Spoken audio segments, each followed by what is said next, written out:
Mungkin sebelumnya saya awali. Assalamualaikum warahmatullahi wabarakatuh. Perkenalkan nama saya Pak Isrifan Effendi dengan NPM 2411021115. Di sini saya akan menjelaskan tentang materi analisis efektivitas dan efisien program makan bergizi gratis dari kelompok 8. Mungkin langsung saja ke pembahasan bagian saya, yaitu kita lihat dulu latar belakangnya.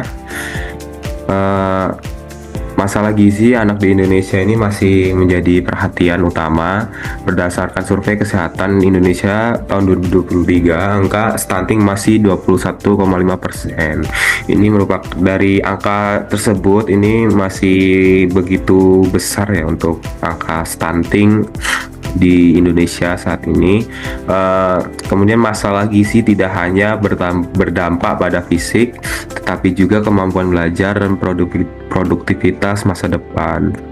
Ini berarti gizi juga berpengaruh besar terhadap produktivitas anak, juga berpengaruh juga terhadap kecerdasan anak itu tersebut. Pemerintah meluncurkan program MBG dengan anggaran 171 triliun untuk menjamin makanan bergizi bagi siswa dan kelompok rentan. Namun penting untuk menilai apakah program ini benar-benar efektif dan efisien.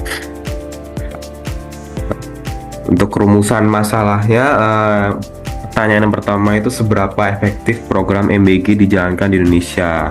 Tentunya pertanyaan yang pertama itu yang paling utama juga, itu seberapa efektif program MBG itu, dikarenakan program MBG ini baru saja berjalan di pemerintahan Pak Prabowo gitu. Jadi kita harus mempertanyakan dan menganalisis seberapa efektif program MBG itu untuk saat ini gitu. Kemudian pertanyaan kedua itu apakah MBG efisien dalam penggunaan anggaran dan sumber daya. Pertanyaan selanjutnya ini gimana sih alokasi anggarannya itu, apakah efisien atau tidak untuk digunakan program MBG ini gitu.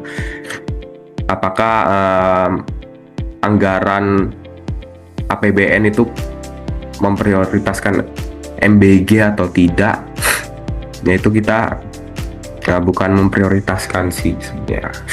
Apakah digunakan secara tepat gitu anggaran untuk MBG dari yang telah dirancang gitu. Kemudian pertanyaan ketiga itu faktor apa saja yang mendukung atau menghambat keberhasilannya. Juga kita mempertanyakan bagaimana sih faktor-faktornya ini.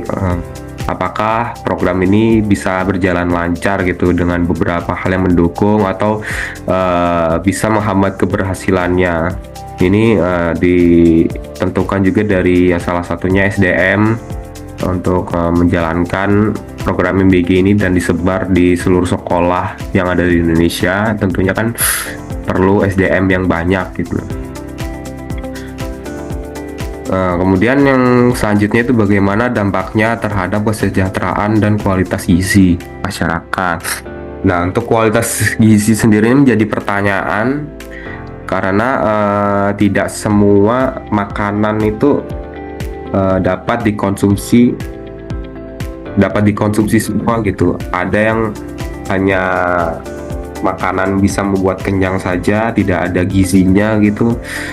Juga untuk saat ini angka keracunan itu udah mulai banyak ya, korban keracunan MBG itu, walaupun persennya itu masih rendah. Itu juga menjadi perhatian juga karena harusnya itu program MBG itu dilakukan dengan memperhatikan kualitas gizinya gitu, agar tidak banyak yang keracunan juga gitu. Nah, mungkin cukup sekian dari pemaparan dari saya. Mungkin selanjutnya akan dijelaskan oleh rekan saya. Terima kasih.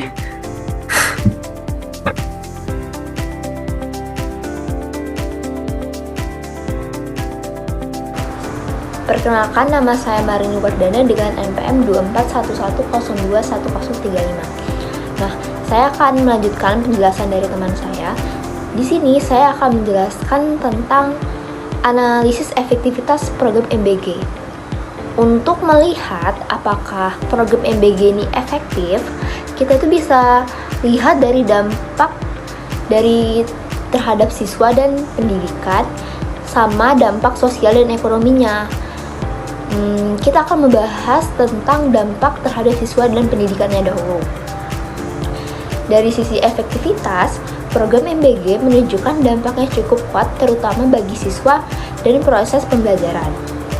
Karena ketika siswa menerima makanan bergizi secara rutin, mereka menjadi lebih sehat, jarang sakit, dan tingkat kehadiran cenderung meningkat.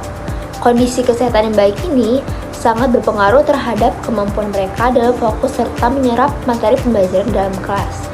Karena setelah saya wawancara terhadap para siswa SD, SMP, dan SMA, mereka itu mengakui bahwa ketika perut yang kenyang, mereka tuh lebih fokus untuk belajar dan menyerap materi di dalam kelas.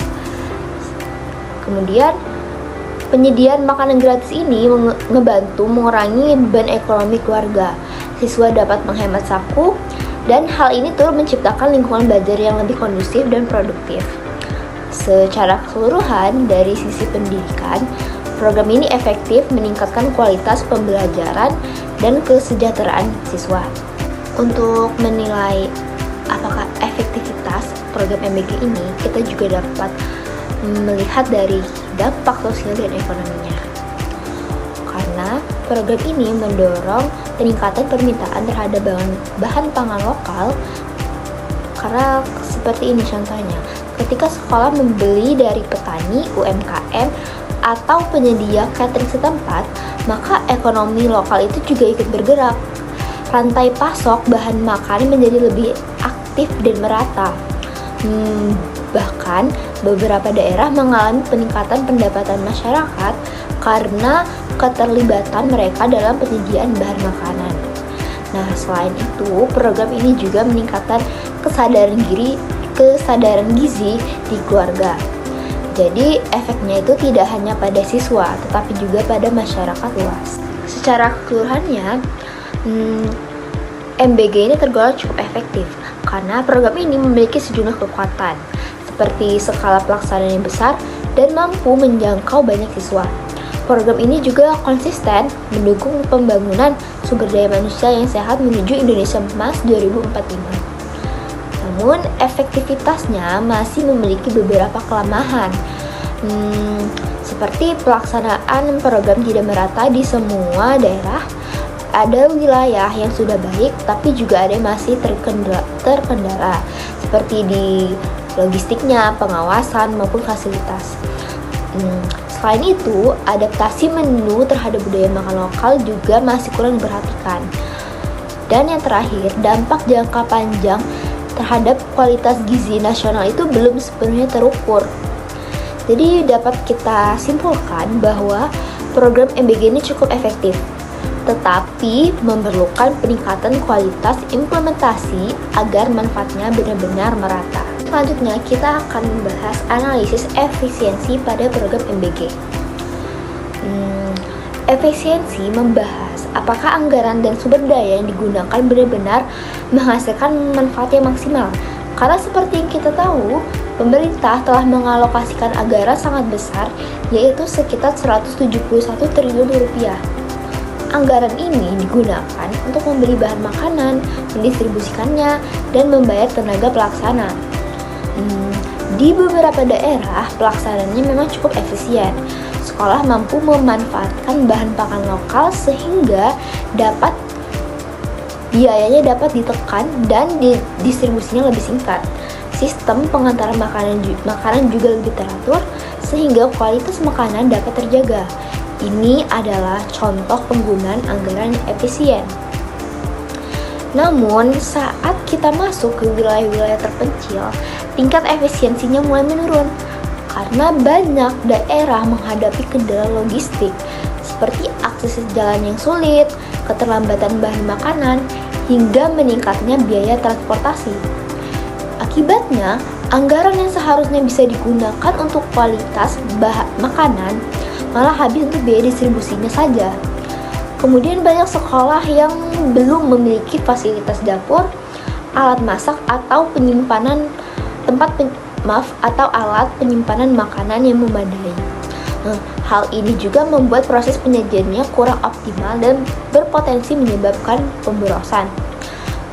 Selain itu juga, tenaga penjamah makanan masih banyak yang belum terlatih dan menjaga standar kebersihannya. Ini bahkan menyebabkan kasus keracunan makanan di beberapa daerah, seperti di Sleman dan di Bengkulu. Insiden seperti ini menunjukkan kurangnya efisiensi dalam pengawasan mutu dan pelaksanaan teknis.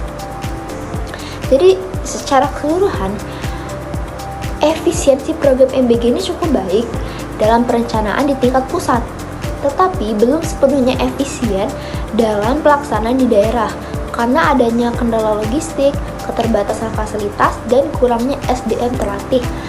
Sebagian sumber daya juga tidak dimanfaatkan secara optimal. Nah, akibatnya masih terjadi pemborosan anggaran dan ketimpangan hasil antar daerah.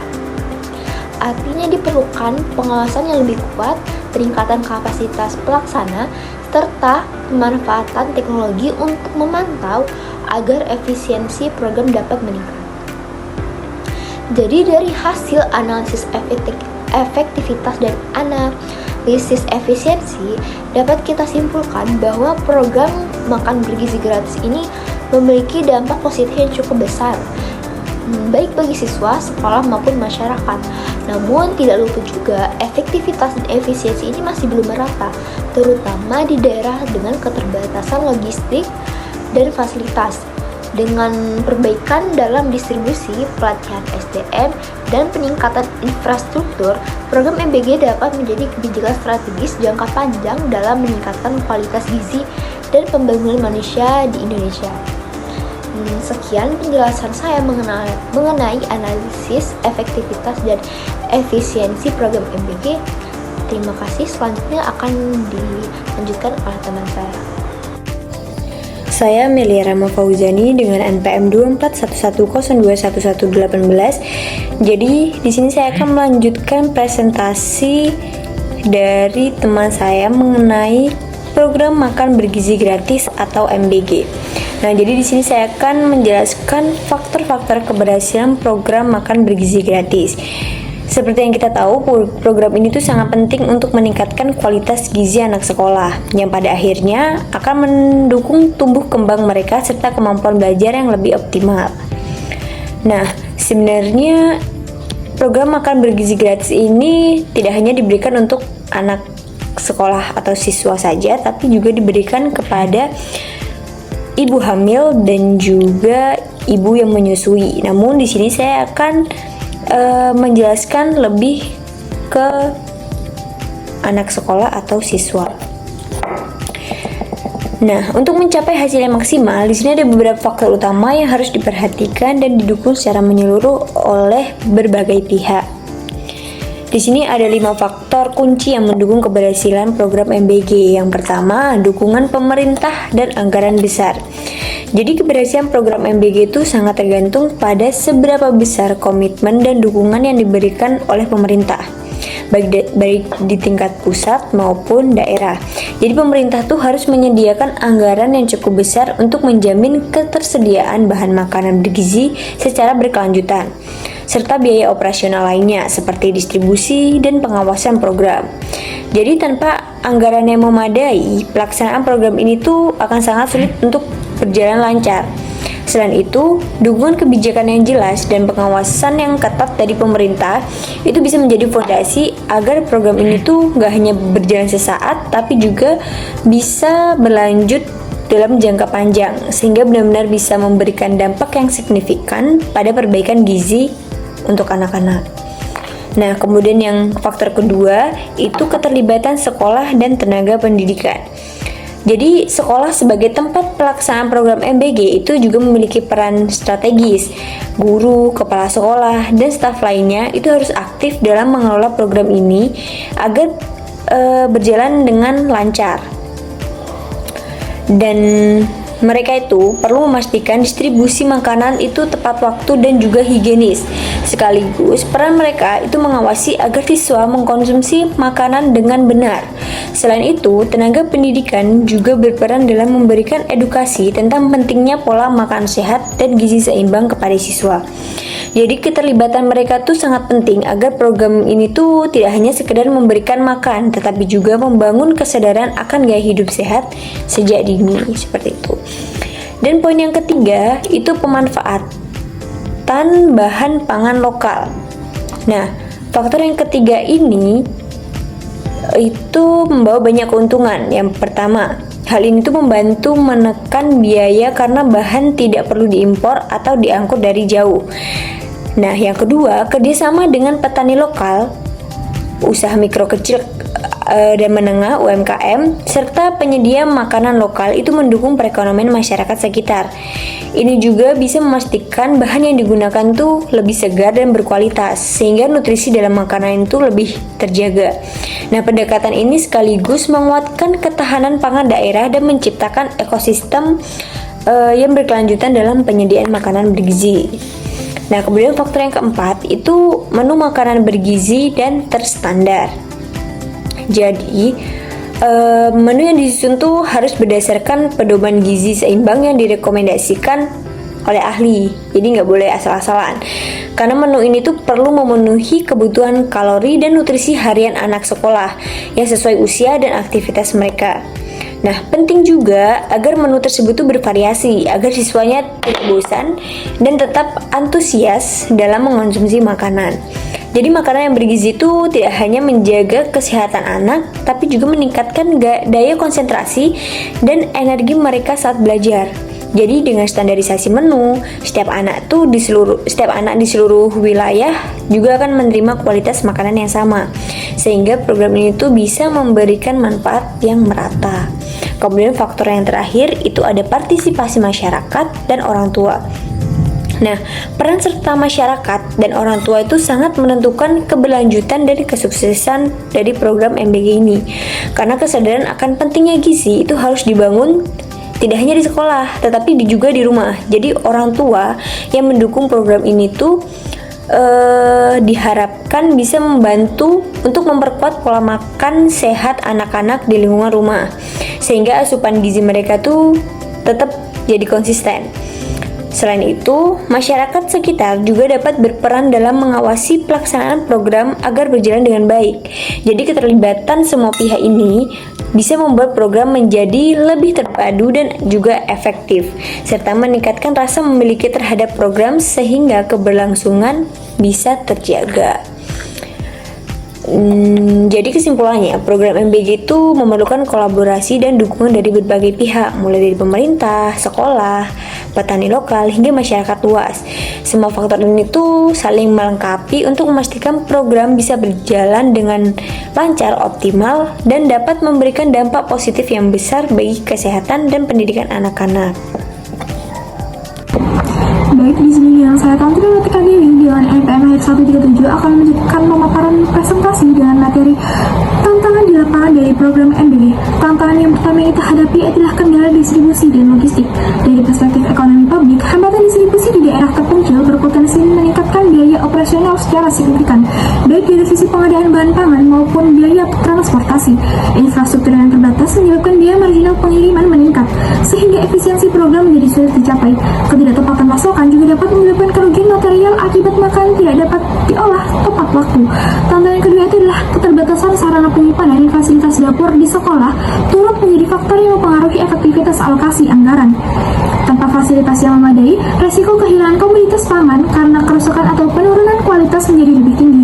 Hal ini bukan hanya berdampak pada aspek kesehatan, tetapi juga menciptakan inefisiensi biaya karena pemerintah harus mengganti pasokan yang terbuang. Tantangan ketiga adalah standar higienitas. Ketidakkonsistenan standar higienitas akibat minimnya pelatihan penjamah makanan menimbulkan resiko kontaminasi dan biaya tambahan, mulai dari penanganan kesehatan hingga kerugian reputasi. Dari perspektif ekonomi kesehatan, biaya penyakit bawaan makanan lebih besar dibandingkan investasi pada penguatan higienitas. Next slide. Menu tidak sesuai dengan budaya lokal.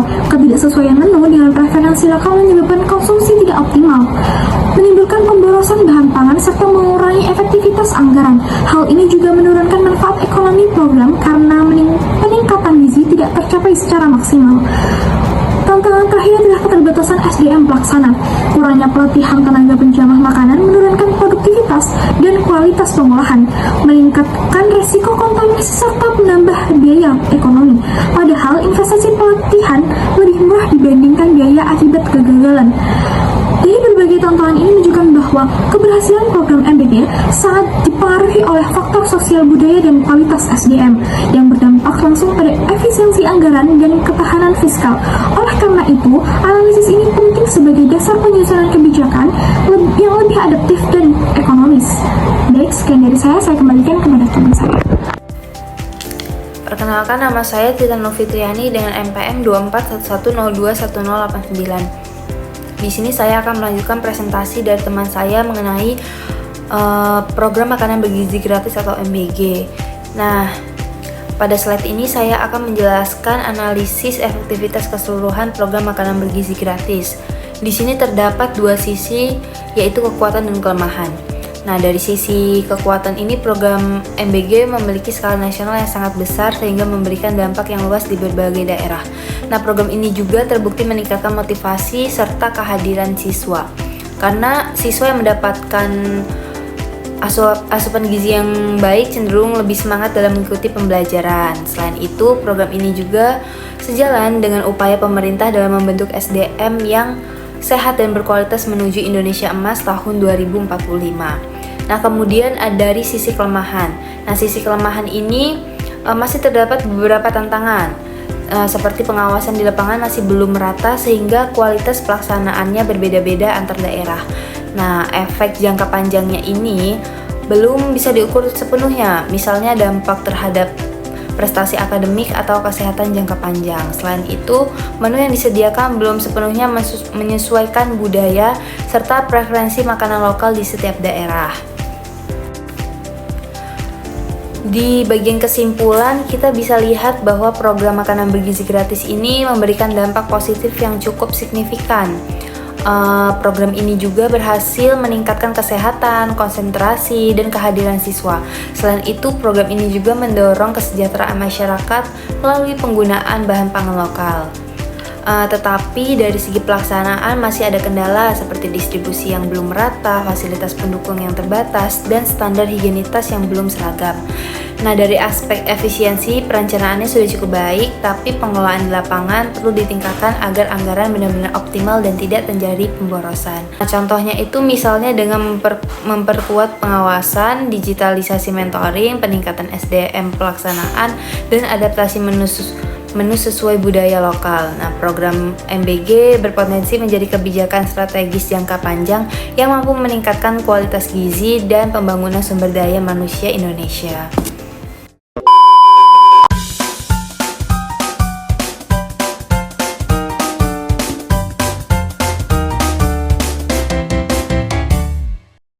Halo, boleh kenalin nggak nama, kelas, sama asal sekolah kalian? Boleh, nama saya Farel Ibrahim, kelas 6B dari Sekolah 1 Kampung Baru. Halo, perkenalkan nama saya Muhammad Abdul Al-Faki dari kelas 6B dari SDN 1 Kampung Baru. Oke, jadi di sini aku mau wawancarai kalian mengenai program yang dikasih sama pemerintah, yaitu makanan bergizi gratis. Jadi aku ada 5 pertanyaan nih, nanti kalian bantu jawab ya. Pertanyaan pertama, kamu suka nggak sih sama makanan gratis yang dikasih dari sekolah? Suka Kak, soalnya enak. Kamu? Suka juga. Kenapa? Oh. Jadi menurut kamu makanan yang paling kamu suka dari program MBG itu apa sih? Spaghetti kalau nggak bakso. Kamu? Sayur-sayuran dan kayak berdagingan. Oh, jadi kamu suka yang sayur-sayur gitu ya? Nah, pertanyaan selanjutnya, setelah kamu makan MBG itu, kamu tuh jadi semangat belajar gitu gak sih? Kayak berasa banget. Ada kayak apa ya, seger gitu. Sayurnya enak. Ini enak. Kamu? Ya, semangat. Jadi pertanyaan terakhir, kalau kalian bisa minta, Kalian mau makan makanan apa lagi yang dikasih dari MBG? Kalau saya sih mau makanan kayak salad gitu, yang buah-buahan yang fresh. Kamu? Sama nih. Ada nggak dari kalian apa ya, saran untuk MBG ini kayak mungkin bisa ditambah buah-buahannya biar anak-anak bisa makin semangat atau gimana? Ada nggak saran gitu? Ada sih, kalau saya kalau mau sih susunya harus ada setiap hari. Emang jarang ya? Jarang, kalau biasanya ada, biasanya enggak. Kalau kamu? Sama juga. Susu ya? Oke, makasih ya. Di sini dengan siapa dan dari kelas berapa? Namaku Anak Agung Kinanti, aku dari kelas 9A. Oke, kita di sini akan bertanya tentang program makan bergizi gratis. Gimana sih pendapatmu tentang program makanan bergizi gratis ini di sekolah? Menurut aku program ini tuh sangat bermanfaat bagi murid-murid seperti kita karena bisa bantu buat mengurangi pengeluaran jajan dan bisa bikin kita kenyang terus makin fokus untuk belajarnya. Betul. Oke, pertanyaan selanjutnya, apakah program ini membantumu untuk lebih fokus belajar? Menurut aku iya, karena kalau kita kenyang kan kita jadi lebih fokus belajar ya Kak. Betul. Oke, makasih. Untuk pertanyaan selanjutnya yaitu apakah ada saran dari program ini agar lebih baik? Menurut aku programnya udah bagus, tinggal ditingkatin aja. Mungkin omprengannya lebih dibersihin lagi biar gak terlalu bau. Oke, bisa. Udah gitu aja ya. Terima kasih ya. Sama-sama Kak. Oh, di sini dengan siapa dan berasal dari SMA mana dan kelas berapa? Halo, dengan saya di sini Fariubel Zaki dari Sekolah SMA Negeri 16 dari kelas 11. Oke, kamu? Saya Muhammad Akhtar Dwi Fadilah dari SMA Negeri 16 Bandar Lampung dari kelas 10-4.